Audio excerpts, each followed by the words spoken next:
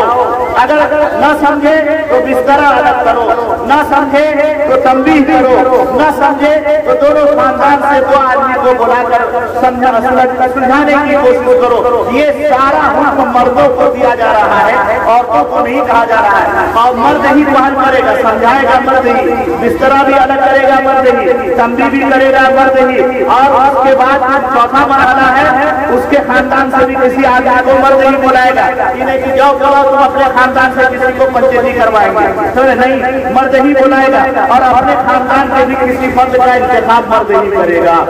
یہ مرحلہ مردوں کو طے کرنا ہے. ان مرحلے کے بعد بھی بیوی مان کر نہ دے، نبھاؤ کی شکل نہ پڑے تو میرے بھائی ایک طلاق دے کر کے چھوڑ دیجیے تاکہ آپ عزت کے اندر بھی اس سے رجوع کر سکیں. اور عزت گزرنے کے بعد بھی آپ کو پچھتاوا ہو تو صرف نکاح کر کے اس کو لوٹا سکیں. اگر یہ صورتحال ہم اپنے سماج میں رائج کریں گے تو بولو میرے بھائی طلاق کی نوبت پڑے گی؟ نہیں پڑے گی. ہم نے غلط استعمال کیا طلاق کا، ہم نے طلاق کا بھیجا استعمال کیا، اسی لیے ہم پر ظالم حکومت مسلط ہوئی اور اس نے ایسا قانون بنا دیا ہے کہ اگر کوئی انسان ایک لفظ طلاق دے جاتی تو بغیر ضمانت کے 3 سال وہ جیل کی ہوا کھائے گا اور اس 3 سال کے وقفے کا بھی